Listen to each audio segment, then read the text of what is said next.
हीअ आकाशवाणी आहे। हाणे हिना अगनाणीअ खां देश विदेश जूं ख़बरूं ॿुधंदा। सभ खां पहिरीं हिन वक़्त जूं अहम सुर्खियूं। लोह पुरुष सरदार पटेल जो 150 जन्म सालगिरह मुल्क अंदरि मल्हायो पियो वञे। प्रधानमंत्री नरेंद्र मोदी सरदार वल्लभ भाई पटेल जे मुजस्मे खे ख़ैराज हक़ीक़त ॾींदे सोशल मीडिया जे हिकु पोस्ट में चयो आहे त एकता जे धागे में पुरोइण ऐं मुल्क खे आकार ॾियण में श्री पटेल जो तमामु घणो योगदान रहियो। प्रधानमंत्री नरेंद्र मोदी अॼु शाम जो नई दिल्लीअ जी रोहिणीअ में बैन अल-अक़वामी शिखर सम्मेलन 2025 में भाग वठंदो। मरकज़ी रेल मंत्री अश्वनी वैष्णव मुल्क भर में रेलवे स्टेशन ते मुसाफ़िरनि लाइ छातर सहूलियतूं मर्कज़ तयारु करण जी योजना खे मंजूरी ॾिनी।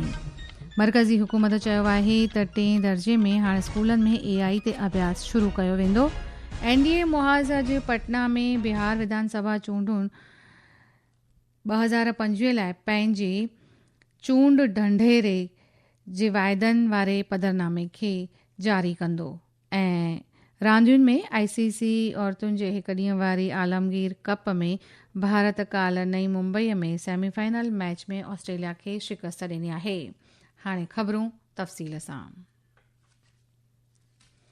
प्रधानमंत्री नरेंद्र मोदी अॼु गुजरात जे एकता नगर में आयल स्टैच्यू ऑफ यूनिटी ते सरदार वल्लभ भाई पटेल जे 150 जन्म सालगिरह जे मद्देनज़र राष्ट्रीय एकता ॾींहं जे आलीशान समारोह में राष्ट्र जी अॻवानी करे रहियो आहे।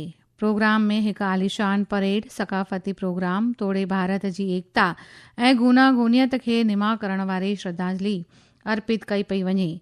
राष्ट्रीय एकता ॾींहं ते हर साल 31 अक्टूबर ते सरदार वल्लभ भाई पटेल जे जन्म सालगिरह जे मद्देनज़र इन खे मल्हायो वेंदो आहे। हू जनाब एकता ॾींहं खे कसम खणाईंदे परेड जी नज़रसानी पिणु कंदो। इहो ॾींहुं एकता, अखंडता ऐं सलामतीअ खे ओज ॾियण लाइ समर्पित आहे। इहो ॾींहुं नागरिकनि खे पंहिंजे मुल्क ऐं सकाफ़त ते फ़ख़ुरु करण लाइ हिमथाए थो। हिन साल जे समारोह में हिकु आलीशान परेड ऐं सकाफ़ती प्रोग्राम थींदो जेके भारत जी सलामती दस्तनि जी शक्ति, मर्यादा ऐं साहस खे ज़ाहिर कंदा। परेड में सरहदी सलामती दस्ते BSF, मरकज़ी रिज़र्व पुलिस दस्ते CRPF, मरकज़ी उद्योग ऐं सलामती दस्ते CISF, भारत तिब्बत सरहद पुलिस दस्ता ITBP, हथियारबंद सर्विस दस्ता वग़ैरह शामिल थींदा। अचो त ॿुधो ही हिकु अहवाल। लौह पुरुष सरदार पटेल की प्रतिमा के सामने आज देश की शक्ति और एकता का भव्य प्रदर्शन होने जा रहा है। राष्ट्रीय एकता दिवस परेड एकता दिवस समारोह का एक प्रमुख आकर्षण है, जिसमें BSF, CRPF और विभिन्न राज्य पुलिस बलों की टुकड़ियां हिस्सा लेंगी। इस वर्ष गणतंत्र दिवस की तर्ज पर राष्ट्रीय एकता दिवस परेड का आयोजन किया जा रहा है, जिसके कारण यह समारोह और भी खास हो गया है। इस साल की एक खास विशेषता BSF का मार्चिंग दस्ता है, जिसमें केवल भारतीय नस्ल के श्वान शामिल होंगे और आत्मनिर्भर भारत की भावना का प्रदर्शन करेंगे। परेड में CRPF और BSF के शौर्य चक्र और वीरता पदक विजेताओं को नक्सल विरोधी और आतंक विरोधी अभियानों में उनके असाधारण साहस के लिए सम्मानित किया जाएगा। विविधता में एकता की थीम को दर्शाती विभिन्न राज्यों और केंद्रीय संस्थानों द्वारा प्रदर्शित की जाने वाली 10 जीवंत झांकियां भी परेड का आकर्षण रहेंगी। परेड के बाद प्रधानमंत्री आरंभ 7.0 के समापन पर 100वें फाउंडेशन कोर्स के अधिकारी प्रशिक्षुओं को संबोधित करेंगे। अपर्णा खून, आकाशवाणी समाचार, अहमदाबाद। राष्ट्रपति द्रौपदी मुर्मू अॼु सुबुह नई दिल्लीअ जे पटेल चौक ते आयल सरदार वल्लभ भाई पटेल जी मुजस्मे ते श्रद्धांजलिअ जा गुल हाराए अर्पण कया। श्रीमती मुर्मू राष्ट्रीय एकता ॾींहं जे मौक़े ते सरदार वल्लभ भाई पटेल खे हिकु महान देशभक्त, दूरांदेशी वारो अॻवान ऐं राष्ट्रीय निर्माता तौरु ॿुधायो आहे। गृह मंत्री अमित शाह, दिल्लीअ जे मुख्यमंत्री रेखा गुप्ता ऐं नायब गवर्नर VK सक्सेना पिणु सरदार पटेल जे मुजस्मे ते श्रद्धांजलि अर्पण कई आहे। अचो त ॿुधो ही अहवाल श्री अमित शाह खां। 150वां जयंती है, इसको मद्देनजर रखते हुए माननीय प्रधानमंत्री जी ने तय किया है कि इसको एक विशेष आयोजन के रूप में देश भर में मनाया जाएगा। आजादी के आंदोलन में और आजादी के बाद भारत के अभी के मानचित्र के निर्माण में सरदार पटेल की बहुत बड़ी भूमिका रही है। सरदार वल्लभ भाई पटेल सॼे मुल्क खे आज़ादीअ खां पोइ एकता जे सूत्र में ॿधण लाइ तमामु घणो वॾो योगदान ॾिनो आहे। अचो त ॿुधूं ही अहवाल। अंग्रेजों ने देश को 562 छोटी बड़ी रियासतों में बांटने का काम की। देश और दुनिया में सभी लोग चिंतित कि 562 रियासतों में बटा हुआ भारत किस प्रकार से एक अखंड भारत बन सकता है, परंतु सरदार पटेल की कुनेही थी कि बहुत कम समय में सभी 562 रियासतों को एकजुट कर आज का भारत का मानचित्र सरदार पटेल के कारण बना। ही ख़बरूं तव्हां आकाशवाणी तां ॿुधी रहिया आहियो। वधीक ख़बरुनि जी तफ़सील लाइ तव्हां असांजी वेबसाइट www.newsonair.gov.in ते लॉगिन करे तफ़सील हासिल करे सघो था ऐं हाणे असांजे YouTube channel air news Gujarat ते वञी पिणु इन खे ॿुधी सघो था।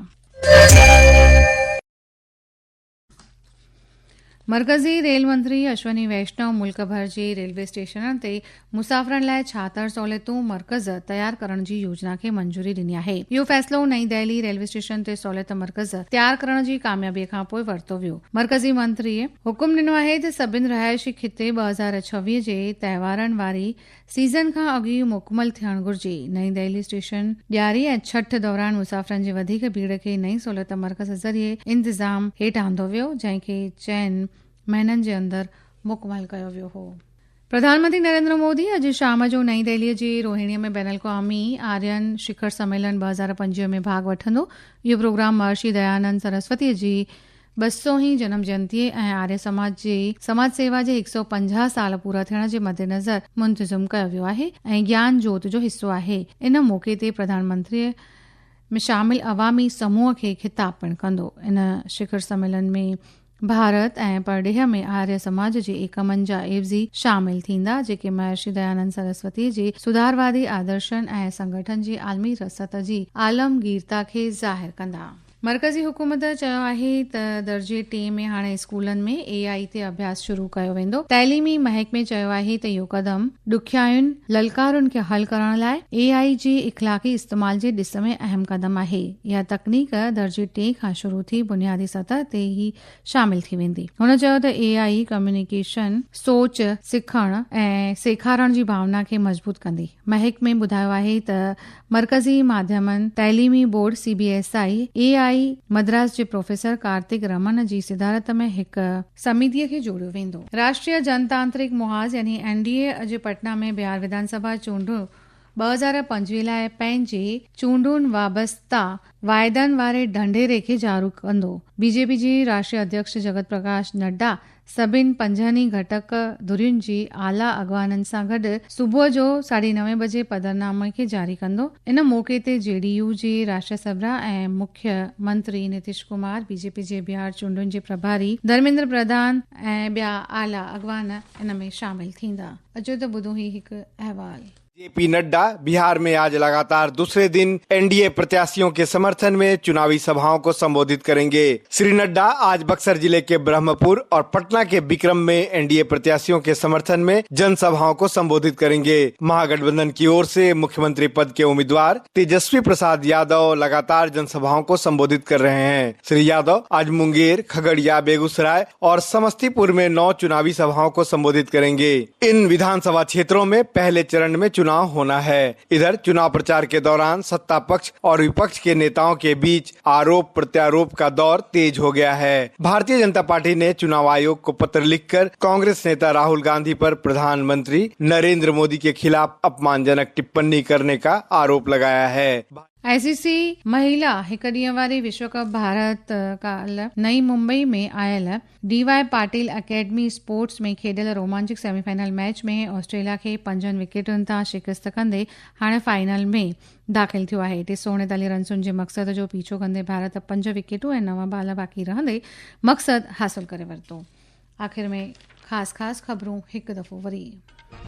लोह पुरुष सरदार पटेल जो 150 जन्म सालगिरह मुल्क अंदरि मल्हायो पियो वञे। प्रधानमंत्री नरेंद्र मोदी सरदार पटेल खे ख़राज अक़ीदत ॾींदे चयो आहे त हुन मुल्क खे एकता जे धागे में पुरोइण ऐं मुल्क खे आकार ॾियण में तमामु घणो योगदान ॾिनो। प्रधानमंत्री नरेंद्र मोदी अॼु शाम जो नई दिल्ली जी रोहिणीअ में बैन अल-क़वामी आर्यन शिखर सम्मेलन 2025 में भाग वठंदो। मरकज़ी रेल मंत्री अश्विनी वैष्णव मुल्क भर में रेलवे स्टेशन ते मुसाफ़िरनि लाइ 76 सहूलियत वारा मर्कज़ तयार करण जी योजना खे मंज़ूरी ॾिनी। मरकज़ी हुकूमत चयो आहे त दर्जे 3 में हाणे स्कूलनि में AI ते अभ्यास शुरू कयो वेंदो। NDA मुहाज़ अॼु पटना में बिहार विधानसभा चूंडूं 2025 लाइ पंहिंजे चूंड ढंढेरे जे पधरनामे खे जारी कंदो ऐं ICC औरतुनि जे हिकु ॾींहं वारी आलमी विश्व कप में भारत काल्ह नई मुंबईअ में ऑस्ट्रेलिया खे शिकस्त ॾेई सेमीफाइनल में पहुतो। ख़बरुनि जो सिलसिलो पूरो थियो। इजाज़त ॾींदा।